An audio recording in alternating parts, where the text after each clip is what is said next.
बाळांनी या गेला का इकडे इथं बसा. अरे आम्ही तुमच्या गावात आलोय, तुम्ही पैसे जर परत दिले तर परत येणार नाही.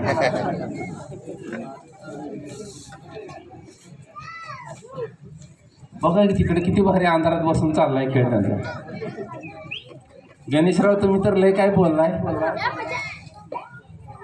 झालं की आता मग आज तुम्ही सगळ्या गावाच्या मागून आल्यावर कसं कळेल, म्हणून वेळेचं भान ठेवा नेत्यानं. अरे ही माणसं अशीच एवढ्या वेळ बसायला काय मोकळी येते काय? बरोबर ना, समाज महत्वाचा आहे.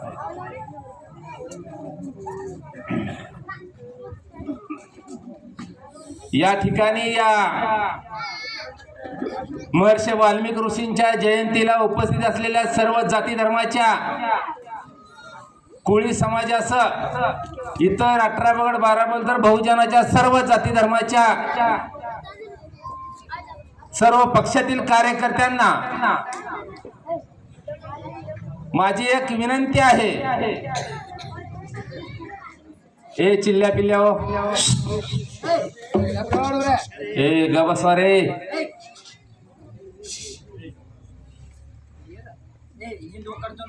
बाबा हो, अरे या राज्यामधला आमचा मोठा भाऊ मराठा समाज बांधवांचं ज्या वेळेस आंदोलन चालू असतंय त्यावेळेस आम्ही ती परकी जात अशी समजलं नाही. धनगर समाजांचं आंदोलन चालू आहे त्यावेळेस आम्ही परकी जात असं समजली नाही. आमचा मोठा भाऊ म्हणून अरे ही आमची कोळ्याची पोरं त्या आंदोलनामध्ये सगळ्या पुढे असायची, का त्या लाट्या खाण्यासाठी पुढे असायची, गुन्हा दाखल करून घेण्यासाठी पुढे असायची. परंतु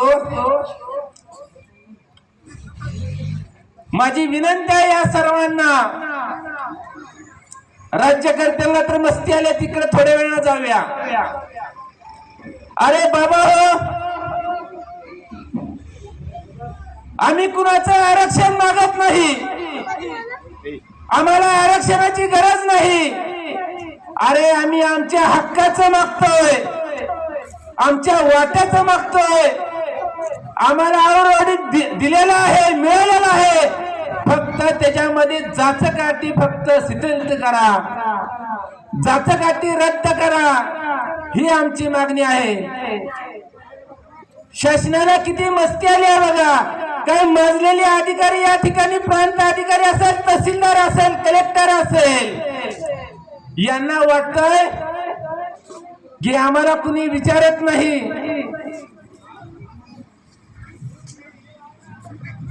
पण मी त्या अधिकाऱ्यांना सांगतोय,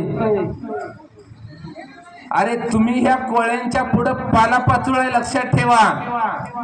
तुम्ही आमच्या पुढे पालापाचोळा आहे. अरे या मातीवरती रामायण घडवलेल्या वाल्याच्या अवलादीतला आम्ही कोळी आहोत. तुम्ही तर रस्त्यावरती लक्षात ठेवा. तुमचं महाभारत रामायण घडवायला लय वेळ लागणार नाही. आताच गणेशरावनी सांगितलं, सगळ्याच पक्षाच्या नेत्यांच्या डोळ्यात काय चटणी गेली आहे का? अरे तिकडे जळगावला आमच्या समाज बांधव आमच्या भगिनी आंदोलनाला बसलेत, उपोषणाला बसल्यात. त्याच्यावर ते नेते मंडळाला तुम्हाला मी सांगतोय, पुढारपण करायचं बंद करा. वाल्मिकी ऋषीच्या आपण जयंतीला आलोय. अरे कुठला मान आणि मर्यादा आणले, कसला मोठीपणा आणलाय, कुठला गर्वन फिरव घाला नेऊन चुलीत.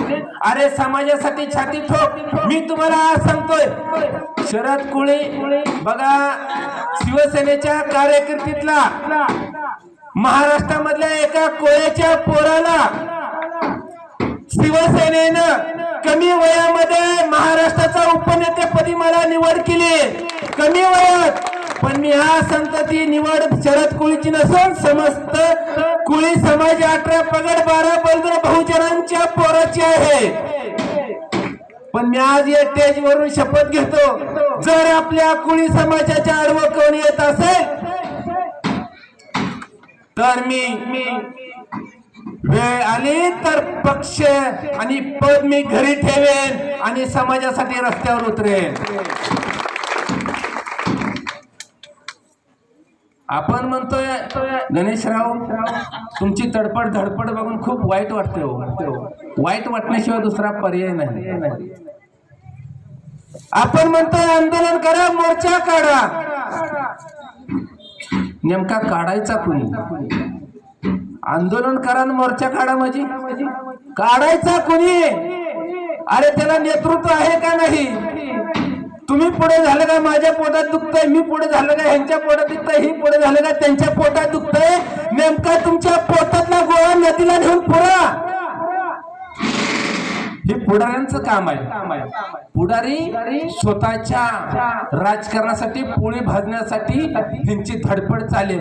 माझं तर मत असं आहे राजाओ, समाजाचं जर खरं हित जर बघत नसेल आपल्या समाजाचा नेता, पहिल्यांदा ना राजकारणाला शिव्या घालण्यापेक्षा, अधिकाऱ्यांना घोडा लावण्यापेक्षा, दुसऱ्या नेत्यांना बोलण्यापेक्षा पहिल्यांदा ना आपल्या समाजामध्ये जी पाय मध्ये मध्ये घालतंय त्यांचं तांगडं तांगडं धरून हाणलं पाहिजे.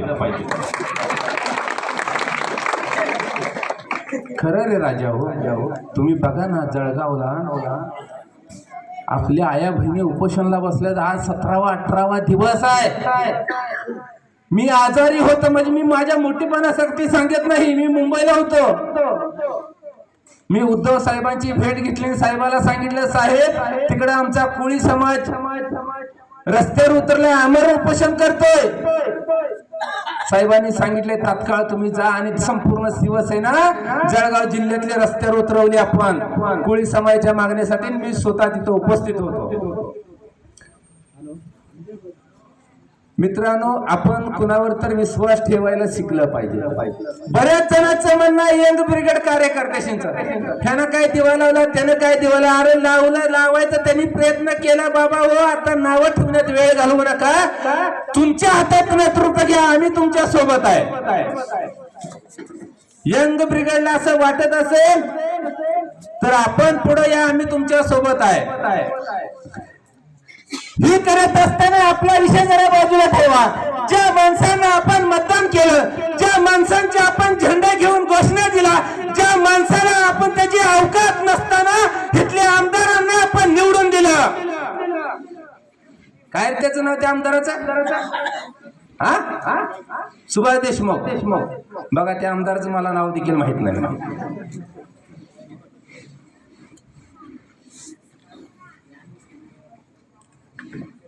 सुभाष देशमुखचं काम जर चांगलं असेल ना मशनरीना, सुभाष देशमुख आमदार साहेब, तुम्ही कोळी समाजाला येड्यात करून चॉकलेट देव दिशाभूल करून तुम्ही आमचं मतदान घेतलं. आमच्या जीवावर तुम्ही निवडून आला. पण सुभाष बापू, तुमची दत्तघळी बसली का? तुम्हाला विधानसभेमध्ये कोळी समाजाचा प्रश्न कळला नाही का? त्यावेळेस तुम्ही टेंडरसाठी थोबाडं वाचून ज्यावेळेस बोलता, आमच्या आया बहिणीचं परपंच उद्ध्वस्त झालं, आमच्या समाजाच्या अनेक पोरांनी आत्महत्या केला. जातीचा दाखला असताना देखील आम्हाला सवलत मिळत नाही. आमची पोरं येऊन कलेक्टर ऑफिस, जिल्हा परिषद पाशी बोंबल जाते. त्यावेळेस तुमचा डोळा कुठं गेलेत का? ह्या स्टेजवर पण कोण भाजपचा असेल ना, त्यांनी दिवस निघाला जा आणि त्याला सांगा, त्या आमदाराला, अरे आमच्या कोळ्याची पोरं खवळल्या ती, पिसाळल्या ती, आणि कोळ्यांच्या लागलेल्या आगीत आमदार तुमचं 2024ची आमदारकी जाळून राख केल्याशिवाय ही कोळ्याची पोरं गप्प बसणार नाही. राजकारण गेलं चुलीत. मी आज ह्या स्टेजवर शिवसेनेचा नेता म्हणून नाही, मी समाजाचा प्रतिनिधी म्हणून, समाजाचा कार्यकर्ता म्हणून आहे. आणि तुम्हाला चांगलंच माहिती आहे, शरद कोळे बोलतोय तसं करतोय का नाही? माहिती आहे नाही? त्याच्यामुळं पोकळ आपण काय बोलत नाही. वेळ आली तर सगळ्यात पहिली काठी शरद कुळी खाऊ शकतो आणि मारूही शकतो.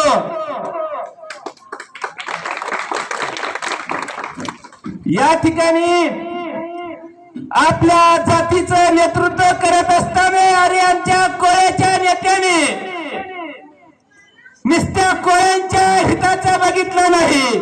या ठिकाणी मराठा समाज बांधवासोबत गेलो, धनगरांबरोबर गेलो, वाण्याबरोबर गेलो, साळ्याबरोबर गेलो. अरे हे आमचे बहुबंध आहेत म्हणून आम्ही त्यांच्या लढ्यात सामील झालो. मग आमच्या जर लढ्यात तुम्ही येत नसेल, आम्हाला देखील वेगळा निर्णय घेऊ शकतो. अरे आपणच काय आईच्या पोटी जन्म घेतला ना, आम्ही काही शेळ्या मेंढ्याला घेतला ना, आम्ही देखील मतदान घेतला, आईलाच घेतलाय. मग गणेशराव आपण म्हणाला आम्ही संख्यानं कमी आहोत काय? गणेश भाऊ, अरे या मातीत या देशाचा राखणदार, या देशाचा मालक ही आदिवासी कोळी आहे. या मचकर मस्तीवर नाही विसरून जाता कामा नये. या बांडगुळाला वाटत असेल, या बांडगुळांना वाटत असेल कोळी म्हणजे पाणी भरेल, शेती करेल. अरे राज्यकर्ते हो, मस्ती म्हणून अरे या जमिनीचा मालक 7-12 उतारा आहे का नाही गणेशराव? हे आदिवासींच्या नावावर आहे. या भारत देशाचा मालक हे आदिवासी लक्षात ठेवा. आणि उपलाण्यानो तुम्ही कुठून कुठे आला ना आमच्या खांद्यावर बसायला निघालाय. अरे कुळी ज्याला खांद्यावर घेऊ शकतो, कुळी ज्याला खांद्यावर घेऊ शकतो, आणि खांद्यावर जर घेतल्यानंतर तुम्ही जर आम्हाला लाथा घालण्याचा प्रयत्न करत असाल तर तुमचा पाय धरून तुम्हाला चिखलात हे आपटू शकतो. हे कोळे लक्षात ठेवायचं. मला इथं बसणाऱ्यांपेक्षा स्टेजवरच्या नेते मंडळींना खरं तर माझ्यापेक्षा वयानं खूप मोठे आहेत. बाबांनो माझा पद बाजूला ठेव, कारण मी तुमच्यापेक्षा पदानं खूप मोठा आहे, मानाने खूप मोठा आहे. पण वयाचा विचार केला, जातीचा विचार केला तर मान सन्मानाने तुम्ही खूप मोठे आहात. म्हणून मी नतमस्तक होऊन तुमच्या पायाला स्पर्श करून विनंती करतो, तुम्ही जी आपल्या समाज बांधवांकडे ज्या अपेक्षा करताय ना, त्याच्यापेक्षा अपेक्षा ह्या लोकांच्या आपल्याकडून आहे. त्या मित्रांनो, या लोकांच्या आपल्याकडून अपेक्षा आहे त्या. कारण ही लोक म्हणतात अरे आमचं नेतृत्व करणारी स्टेजवरचे माणसं कधी एकत्र येतील, स्टेजवरची माणसं कधी चांगलं काम करतील, स्टेजवरची माणसं सगळीजण मिळून कधी एक हात देतील, याची ही लोक वाट बघतील. या ठिकाणी समाज खूप आहे, खूप अभिमानाची गोष्ट आहे. सभापती महोदय, अभिमान वाटला. कुणाच्या कानात गुदगुले व्हायला लागले, त्या कुणाच्या व्हायला लागले त्या आम्ही कशाला इथं फाडून घेतोय, ह्याच्यामुळे तर वाटूळ झाले हो. सभापती महोदय, मी एक समाजाचा एक लहानसा कार्यकर्ता म्हणून या सगळ्या नेते मंडळींचा एका ताकदीनं, एका विचारानं मी एक शब्द तुम्हाला देतो किंवा सांगतोय. मी जरी लहान असला, दोन्ही गणेशरावांना माझी विनंती आहे. आता बऱ्यापैकी तुमचा चेहरा जरा लोकांना दिसते सारखं, कारण तशी धडपड येते, ती सारखी गडबड करते ती. मी काय म्हणतोय, हा कुणाला जर इथला आमदार वेगळ्या नजरेनं बघत असेल मग त्याची अवकात त्याला दावणं आता गरजेचं आहे. मला काय वाटतंय माहितीये का, सांगू का काय वाटतंय?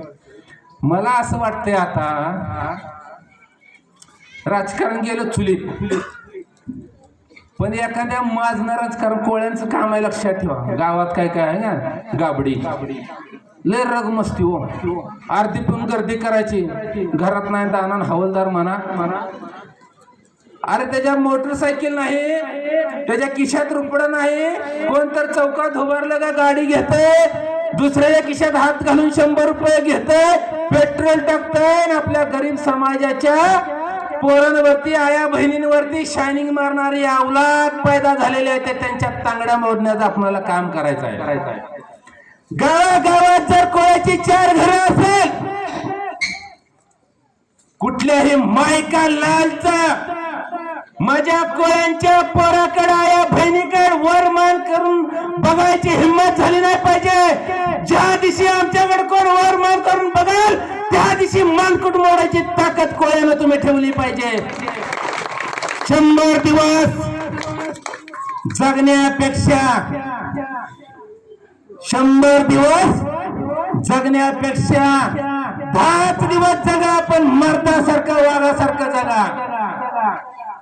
या ठिकाणी ज्या आमदारांनी आपल्या कोळी समाज बांधवांचा प्रश्न मंत्रालयामध्ये, विधानसभेत मांडला नाही, अशा आमदाराला मातीत गाडण्यासाठी ज्या मतदारसंघामध्ये राज्यातल्या कोळ्यांची संख्या जास्ती आहे, त्या मतदारसंघात आपली कोळ्याची पोरं आमदार करण्यासाठी उभं केलं पाहिजे आता आपण. आणि सुरुवात या बापूला गाडण्यापासून सुरुवात करा, या बापूला पाडण्यापासून सुरुवात करा. दक्षिणचा आमदार भविष्यात कोळ्याचा असला पाहिजे. अरे आम्ही आमदार जर नाही झालो, पण आमदाराला आम्ही गाडू शकतो, ही ताकद कोळ्यांची आहे. सभापती महोदय, तुम्ही निस्तर उगाच सभापती होऊन तिथं थांबू नका. आम्ही तुम्हाला सांगतोय, सगळ्या गोष्टी समजून घ्या. सगळी पॉवर आम्ही जी उमेदवार उभा राहील त्याच्या सोबत राहू. जर आमच्या विरोधात जात असेल हे आमदारची पिलावळ पण असतील इथं पोस्टमार्टम करायला, लगेच त्याला निरोप पाठवा, कचा कचा कचा कचा कचा जाऊ दे, त्याची झोप उडली पाहिजे, त्याला ऐकायला पाहिजे ना. मत घेतोय आमची, राखण करतोय दुसऱ्याची. अरे आमची शेती आम्ही पिकवणार, तू माल खाणार, कळलं पाहिजे त्यांना.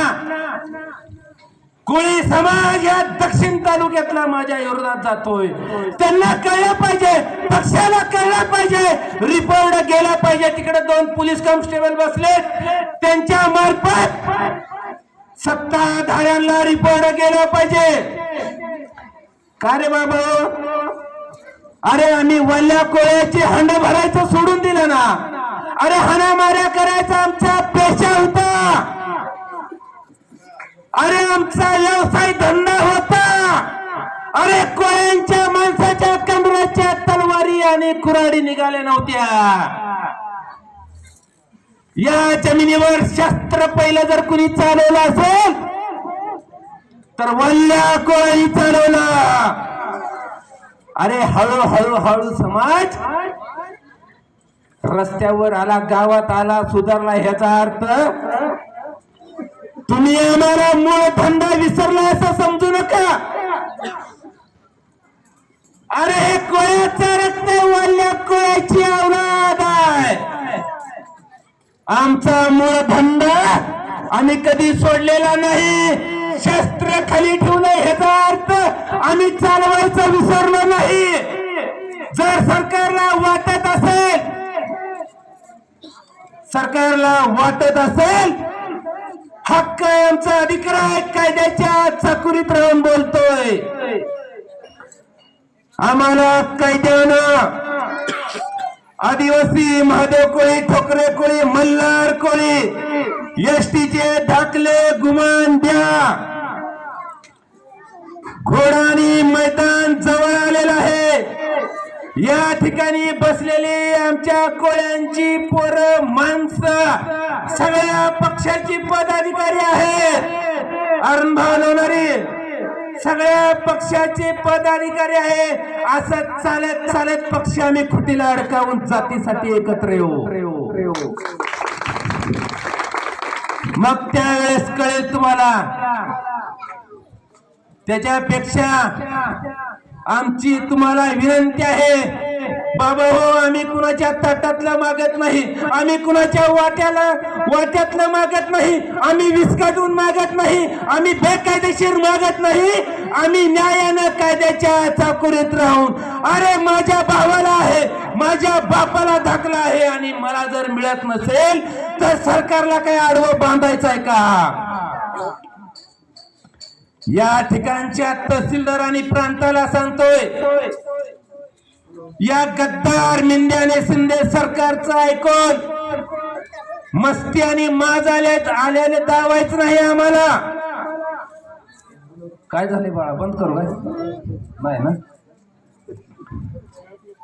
सत्याचं आणि बेकायदेशीर आमची कोळ्याची पोरं ज्या वेळेस आपल्याकडे जातीच्या दाखल्यासाठी फाईल दाखल करतात त्यावेळेस त्यांना मान सन्मानाने वागणूक द्यायचे, भीक मागायला आल्यासारखं फाईल टाकून द्यायची नाही, अरे रावीची भाषा करायची नाही. या ठिकाणी मी प्रांतालाही सांगतोय, बघा नाहीतर कोळ्याची पोरं तुमच्या ऑफिस मध्ये घुसतील त्यावेळेस तुम्हाला लय जड जाईल. ज्याच्याकडे पुरावा आहे तात्काळ त्याची कुठलीही चौकशी न करता शीतल अटी करून तात्काळ आमच्या कोळी समाज बांधवांना, आदिवासी महादेव कोळी, ठोकरे कोळी, मल्हार कोळी एसटीचे दाखले देण्यात यावे. या ठिकाणी निस्ता जातीचा दाखला नाही, आमच्या कोळ्यांच्या पोरांना, आमची कोळ्याची माणसं शेतकरी आहेत, आमच्या शेतकरी कुटुंबाला शासनाने 25 लाख रुपये बिगर व्याजी दिले पाहिजे, शेती करण्यासाठी बिगर व्याजी. आमच्या कोळ्याची पोरं अनेक शाळा शिकून घरी बसली ती, आमच्या आया बहिणी शेतकरी बंधू परिस्थिती नसताना अरे आमची लेकरं बांधावरती झोपून शेती करून साल्या घालून आमच्या पोरांना शिकवलं. त्या पोरांनी या चांगल्या डिग्र्या घेतल्या, त्या चांगलं शिक्षण घेतलंय, त्यांना देखील व्यवसाय करण्यासाठी 50 लाखाची मदत बिगर व्याजी शासनानं केली पाहिजे आणि त्यांच्या हाताला काम दिलं पाहिजे. ही देखील आमची मागणी आहे. अनेक मागणी आहेत मित्रांनो, वेळ खूप झालेला आहे. मी जाता जाता एवढंच सांगतो, वेळ प्रसंगी 4-8 दिवसामध्ये या ठिकाणी स्टेजवर बसलेल्या नेत्यांनी कुणीही असू द्या, त्या ठिकाणी असं म्हणू नका की शरद कोळीने बोलवलं, गणेश अंकुशरावने बोलवलं, अरुण लोणारीने बोलवलं, गणेश कोळीने बोलवलं, असं म्हणू नका. या ठिकाणी बसलेल्या कोणत्याही माणसानं जर तुम्हाला बोलवलं, आपणाला ह्या शासनाच्या विरोधात, गेंड्याच्या शासनाच्या विरोधात, असल्या थर्ड क्लास आमदारांच्या विरोधात, ज्या आमदारांना मस्ती आल्या त्या आमदाराची मस्ती जिरवण्यासाठी, शासनाला घाम फोडण्यासाठी, आपल्या हक्काच्या मागण्या मान्य करून घेण्यासाठी सरकारच्या विरोधात जिल्हाधिकाऱ्यावर भव्य असं मोर्चा काढायचा. जवळपास 25 ते 50 हजार लोकांचा जिल्हाधिकाऱ्यावर मोर्चा काढायचा आहे. नेते मंडळी, आपल्याला मनापासून मी हात जोडून विनंती करतोय, राजकारण परत एकदा सांगतोय, चुलीत घाला रे, चुलीत घाला, पण जातीसाठी मान मर्यादा बाजूला ठेवा आणि कुणीही आवाज द्या. मी एकटा तुम्ही सांगेल ती जबाबदारी कुणालाही हाताशी न धरता मी एकटा ती पार पाडतो. फक्त कुणीही पुढे होऊन आवाज द्या. शासनाला घाम आला पाहिजे, कलेक्टर त्याची खुर्ची सोडून पळून गेला पाहिजे. शासनाच्या सगळ्या यंत्रणा जिल्ह्यातल्या बंद पाडायच्या आहेत, आपणाला लक्षात ठेवा. आणि ती करायची वेळ आल्यानंतर तुमची जबाबदारी आहे. यंग ब्रिगेड पोरांना माझी विनंती आहे, तुम्ही नको त्यांच्या पोस्ट टाकण्यासाठी 12 आणि 1-2 वाजेपर्यंत जागता रे. तुम्ही मेसेज दुसऱ्याला करण्यासाठी, चॅटिंग करण्यासाठी पट्ट्याच्या 4 वाजवता रे. आपल्या समाजावर अन्य अत्याचार होतोय त्याच्या विरोधात फेसबुकला फेसबुकला व्हॉट्सअपला पोस्ट टाका, शिव्या घाला या शासनाला, ह्या राज्यकर्ते ना करते राज्यकर्त्याच्या विरोधात लिहायला शिका रे, लिहायला शिका. तेवढं तरी तुम्ही काम करा रे राजा हो, तेवढं तरी तुम्ही काम करा. तुम्ही ह्या आमदाराच्या विरोधात लिहा, तुम्ही आमदाराच्या विरोधात पोस्ट करा. अरे दुसऱ्यासाठी करता रे, जातीसाठी करा रे राजा हो, तुम्ही जातीसाठी करा रे, जातीसाठी करा. अरे एवढं आपलं गाबडा असेल तर त्याच्या हातात देखील मोबाईल आहे. अरे आपल्या कोळ्यांच्या पोस्ट का नाही होत, आपल्या कोळ्यांच्या माणसाच्या तोंडून आवाज का निघत नाही. अरे तिकडे आज 17-18 दिवस झालं जळगावला आपला समाज बांधव उपोषणला बसला रे, त्यांनी अन्न पाणी सोडून दिलं, त्यांचा जीव धोक्यात आहे. का नाही तुम्ही पेटून उठत रे, का नाही पेटून उठत? हे फक्त आम्हीच करावं का, या तेजवरच्या माणसानेच करावं का? अरे यांनीच करावं का रे, यांनीच करावं का? अरे तुमची जबाबदारी आहे ताई मावशी, तुमची देखील जबाबदारी आहे. तुम्ही आता पेटून उठणं गरजेचं आहे. मावशी चुलीपुरची लाकडं तुम्ही हातात घ्यायची गरज आहे. त्याशिवाय या गेंड्याच्या कतड्याच्या सरकारला असल्या मस्तीवार आमदाराची मस्ती उतरवणार, त्याशिवाय आपला आवाज विधानसभेत उठणार नाही, त्याशिवाय आपला आवाज मंत्रालयात उठणार नाही. अरे ह्या गणेश अंकुशरावनं सांगितलं कार्तिकी एकादशीला एकाही मंत्र्यांना आम्ही पंढरपूरची पूजा करू देणार नाही. अरे ही एकट्याची जबाबदारी नाही, त्याची एकट्याची जबाबदारी नाही, तुमची आमची जबाबदारी आहे. वेळ जर पडली तर पांडुरंगाची एकादश हे कोळ्यांची असली पाहिजे, कोळ्यांची लक्षात ठेवा. वेळ पडली तर अख्खा महाराष्ट्रातला कोळी पंढरपूरला आलं पाहिजे, लक्षात ठेवा. अरे काय होईल, काय करते पोलीस यंत्रणा कायद्याचा गैरवापर करून तुमच्या आमच्यावर गुन्हे दाखल करते, आपल्याला आतमध्ये घालतील. ज्याच्या पुढे ती काय करतील पण त्यांना माहित नाही. ही कोळ्यांची पोरं आहेत, दुसऱ्यासारखं ह्यांचं आंदोलन सहनशीलता नाही वेळा करायची, ह्यांची सहनशीलता नाही. ज्या वेळेस आमच्या नेत्यांना आत घातलं जाईल, ज्या वेळेस कोळ्यांच्या नेत्यांवर गुन्हे दाखल केले जाईल, ज्या वेळेस कोळ्यांच्या पोरांना आतमध्ये दाखल केलं जाईल, त्यावेळेस जर काय अनुचित प्रकार या जिल्ह्यात आणि महाराष्ट्रात घडायला चालू झाला तर आमचा एक कोळ्याचा नेता त्याला जबाबदार राहणार नाही, त्याला जबाबदार ही शासन राहील, एवढं सांगतो. माझे 2 शब्द संपवतो. जय हिंद, जय महाराष्ट्र, जय मल्हार, हर हर महादेव, जय भीम, जय वाल्मिकी.